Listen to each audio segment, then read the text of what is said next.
Hey everybody, welcome to Obscurities and Miniatures, and it's time for something that I have been eagerly anticipating, and that is the release of Parabellum's Yoroni for their Conquest game. The Yoroni are their big, monstrous, Asian, Japanese-inspired faction. There are no humans, at least as of now, and honestly and truly, I hope it stays that way. It's nothing but big, monstery stuff.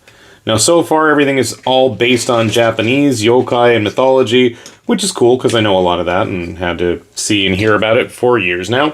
But I've always had a soft spot for big red ogres. And if anybody's curious, I mean, you can see photos of my stuff dating back quite a few years now of big red ogres on the internet. It's something that I've always enjoyed, and when I saw there's a faction of nothing but giant monstery ogre dudes with red skin, you best believe I am in 100% for that. So this is one of the character models. It is plastic for the Yoroni. This is the Oyabun. It also has the pieces to make the daimyo. I'm not going to build the daimyo today because I'm going to get another box just to build a daimyo, so I have everything in, big, giant, horned, red skin monsters with big metal clubs. Big thumbs up for me. I am absolutely here for that. Sadly, we don't have a picture of it on the back, but as you can see, it has that 54mm base, which is quite large, and Conquest models, if you aren't familiar, are quite large, and for me, that is a big, big blessing. Or a large blessing, if we're going to go with the continuous use of the same adjectives. So, I mean, right off the bat, so here you can see his big club, and just for a sense of scale, here is a Space Marine next to it. So these are big monsters. And the fact that the entire faction is nothing but that, dude, I am all here for it. I don't know what kind of cards we have. Interesting. I have no idea how the Yoroni play exactly. I'm going to learn. And I know there's a semi-local store that actually does have Conquest games hosted at it, thankfully. So I am all set for, hopefully, fingers crossed, this summer going down and getting at least some smaller scale games in. So I don't know how that's going to work with these guys. It's very interesting with the elements all written out there. Wind, water, earth, and fire. Yeah, ka, fu, shi, and chi. I guess that is technically correct, so I'm like, look at my Japanese 101. All right, taking a look real quick at the instructions, you can see here we have 3 basic sprues. If we put everything back together again, I have it upside down, but that's okay. Now, this section looks to be primarily the daimyo's parts. You can see here he's got that sword pulling out from the scabbard. The daimyo is going to be a bit more armored. They both share the same basic body structure. It's really, the deviation is in the arms and the head. So you can see the Oaboon is going to be helmetless. He's got his pipe that he's busy smoking. He's also got the big metal club, whereas the daimyo has the armored guards on his arms and the kabuto helmet for his head. Could you possibly mix and match heads and weapons? Sure, I'm almost kind of tempted to do that just so, at least for the time being, I can kind of fudge the rules and get away with either or. I don't think that's going to be a big issue. Obviously, if I let my opponent know, or at least playing it with family, I don't think it's going to be a big issue. I'm like trying to find, there we go, the face mask for the daimyo. Despite being a big giant Oni, they do still wear the kabuto. There's a special word for the face masks to go with it, and I can't remember what it is. I'm sure somebody who's just as nerdy as me will be more than happy to post that in the comments if I don't get to it first. Lots of interesting details on the armor. A lot of good spots for dry brushing. He is wearing some armor, at least on the feet. Looks like he's got his tabi socks, possibly. I can't tell. I don't see any toes there, so that's a good sign. Obviously, he's not completely barefoot. So, fairly armored. Obviously, it's going to end up pretty big. I am eagerly anticipating the size. I was worried about the pipe as well. I'm going to guess that if you wanted to abstain from using it or just like glue it on the side, that's going to be a distinct possibility. That's the top knot. Chonmage. I'm guessing this is the front of his face. And the pipe just sticks in his mouth. Well, I am eager to see what these look like built, so I'm going to stop talking. I'm going to start building, and hopefully you're going to stick around to find out. So sit tight. Okay, we got the Oaboon all put together here. Do you want to see it? Because I certainly do. And he's nice and shadowed here. So this guy is a big stinking model, and I have a bad feeling because I already started messing around with building some of the other stuff for the Yoroni that he is not even going to be one of the largest ones that we see. So as I mentioned earlier, it's basically just the head and the arms that are going to be the main difference between the Oyabun and the Daimyo. If you don't want to put the pipe in his mouth, fair enough. Basically what you're going to do is, prior to gluing the head, there's a little hole inside the mouth that the pipe attaches to. It's that simple. You don't want it, you don't need to use it. And I'll be honest, I would probably glue the pipe in before gluing the face onto it. Up close, you can see there's a lot of nice little intricate details everywhere. One thing of note is that if you're worried about painting, I actually glued mine, but as you go through the build assembly, the torso and the waist are going to be two separate pieces.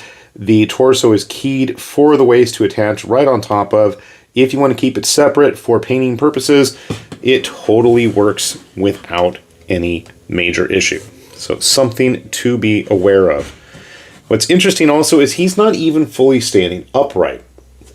Now, just to give you guys a good sense of scale, as I look for some models that people might be familiar with. Space Marine, for example.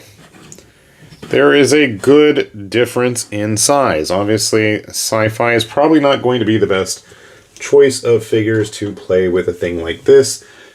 If you're interested more Warhammer type, traditional 28mm figures, you can see still, regardless, he's going to be quite the imposing model to fight against. You could probably get away with even using him as a hill giant or something. Getting some other Conquest stuff onto the table. Where are my 100 Kingdoms figures? I don't know.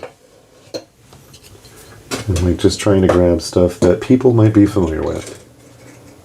And I just saw a piece of something that I don't know what it is. Okay.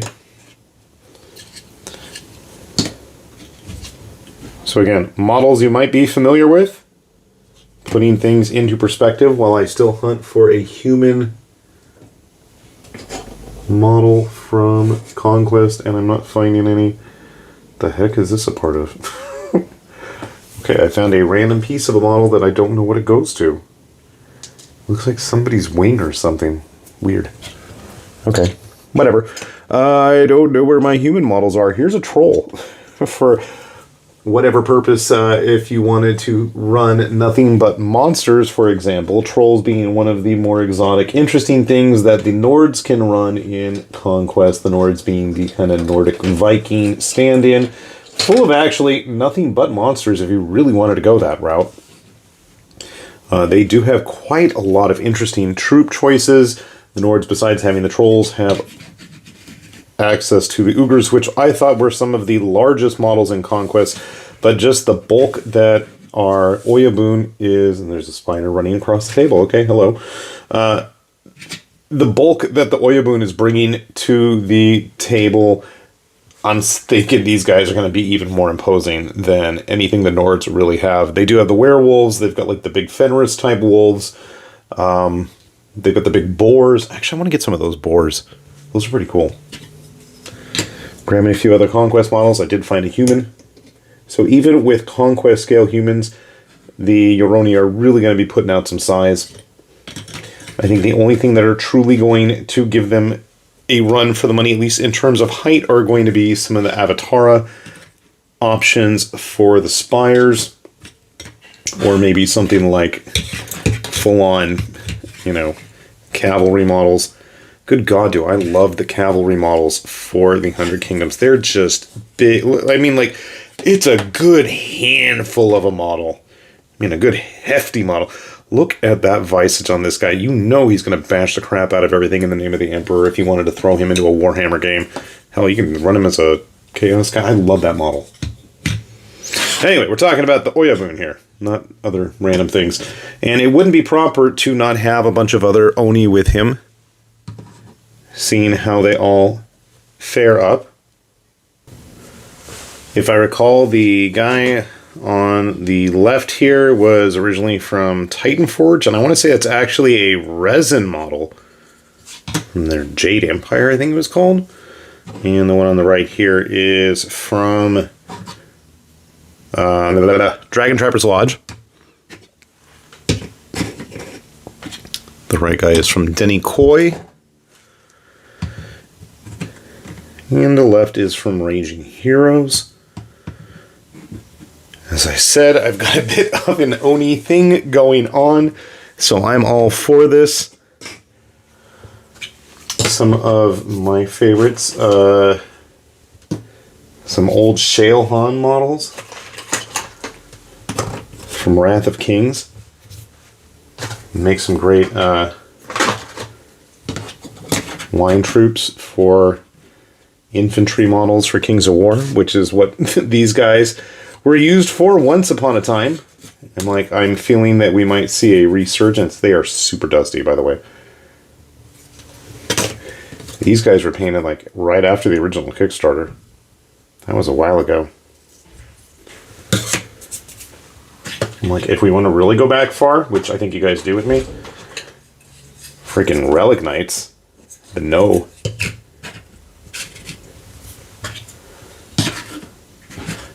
So I have a feeling that these guys are going to really quickly join in on the fun very fast here. I have a fully painted No Relic Knights warband for whatever that's worth.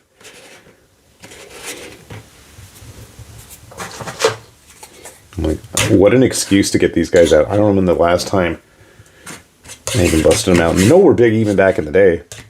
One of my all-time favorites. God, I can't remember the dude's name. This model has seen so much action across so many different games. It is ridiculous. He really, truly has done his service on the tabletop, and I'm hoping that the Oyabun here is going to follow in suit. So yeah, he's got some big shoes to fill, and he absolutely fills them quite nicely. I am 100% looking forward to having these guys all come and parade across both my tabletop and your desktops or phones or whatever you're watching this on. So if you're interested, we will definitely be having these guys pretty regularly, as much as I can muster picking them up, because obviously the money's not growing on trees around here. But yeah, I'm really looking forward, and I have been kind of saving up just for the sheer purpose of picking them up. So hopefully we will see more of the Yoroni in the very near future, which you can pretty much guarantee. I will have that link down below if you want to click on that to see more of this stuff. I don't really get anything out of it. It'd be nice if Parabellum would offer me something, but I haven't heard back from them ever. So, whatever. Anyways, I will continue to be putting these models up as I come across them and pick them up. So hopefully you guys are going to be checking them out here. And like I said, we'll have the links so you can take a look at the rules and read up on them as well. So with that said then, this has been Lord Tamberlane with Obscurities and Miniatures saying thanks for watching, and we will see you back here soon. Bye-bye.